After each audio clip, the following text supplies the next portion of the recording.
Welcome back. Now, scores of young women go missing every single day in South Africa, chasing job opportunities. But in the latest incident now, KwaZulu-Natal police rescued 4 women from a Durban North house. They'd been falsely promised jobs at a call center when in reality, they were being sold into the sex trade. I'm not joined by A21 campaign organizer Renee Luus to discuss the reality of human trafficking in the country. Renee, thank you for your time and good morning to you. Morning.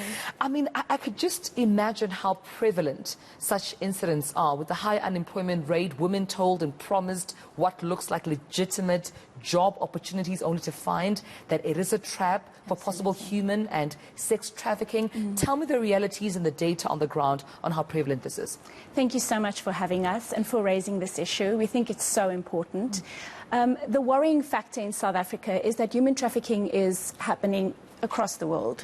But in our country specifically, 54% of our population are vulnerable to being trafficked. So that number is based on a lot of different things. The GDP of the country, the general economic ability of people to find work, the size and scope of economic activity. And this was pre-COVID figures. Right. Now COVID was thrown into the mix. A lot of people lost their jobs and are even more desperate. And because of that, all of these job opportunities, which was there in the first place, has moved online along with all of us, right? Everything has gone online, and there's so much more social media and online and internet opportunities for these people to go and work. And what I found so interesting about this case, I quickly scanned over it last night, was that these girls seem to have really been offered a legitimate job. I understand that one of the girls' mothers were offered proof and, you know, documentation to show where her daughter was going. So it's not like it was just someone who said, take my daughter, I can't look after her anymore. You know, so it's not like people weren't doing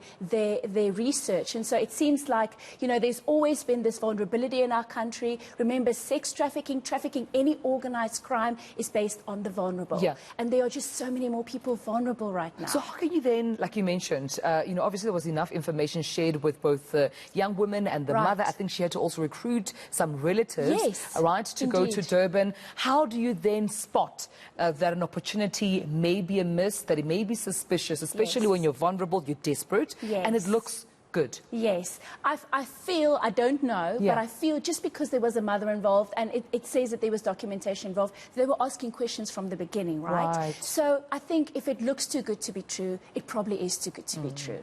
That's just a rule of thumb. Secondly, we have a national human trafficking hotline, but more than that, we also have organizations that can look into job opportunities for you. So it's not just local people. We've actually last year had a very prominent high school in Johannesburg contact us.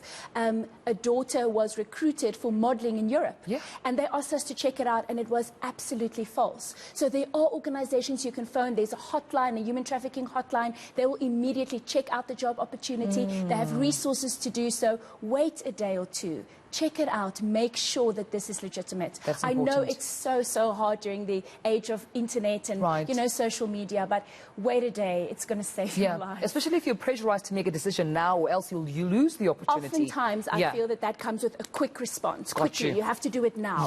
Reply immediately. Send me this. Like, if you don't do it now, then, you know, it's usually a scam. Absolutely. Let's talk about then the response rate when it comes to the SAPS, because judging from the incident in KwaZulu-Natal, one of the young women, of course, was able to use her phone to get help outside, and that's when members of the police came to, of course, rescue them and check out what was happening, and then a case was opened. But in terms of the general response rate of the SAPS to sex and human trafficking in the country, is it satisfactory?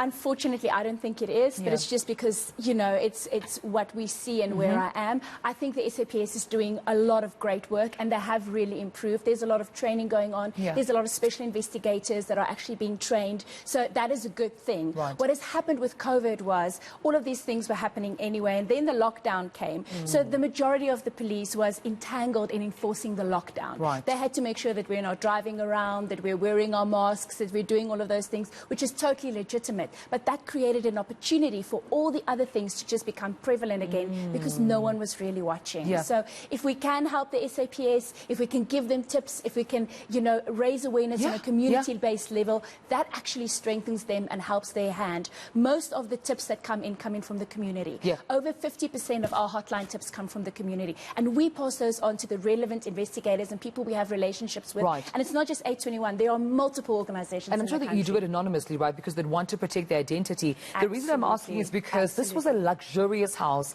in one of the most prominent suburbs in, Durban. And one would think that if there's a human or sex trafficking sort of like facility or house, it would look dodgy, it would look dirty, dilapidated. But this could be a house that you could pass by, a neighbor that you respect, but not even be aware what's going on. So there are tip-offs at least that community members or residents, if they suspect something suspicious going on, they could do anonymously and their identity can be protected. Absolutely. They will be protected. The ladies will be protected and their families. And it's not a quick fix. We actually build relationships. Right. And we make sure that they're psychologically taken care of. And we won't just barge in with the police if that situation doesn't warrant action. Yeah. So what's also interesting about the Natal case is they were told to stay away from the windows. I remember that. They were told to be away from the windows, which mean that communities do spot and people will know. And if there is a house that looks suspicious, if you phone and you're wrong, that's okay. Yeah.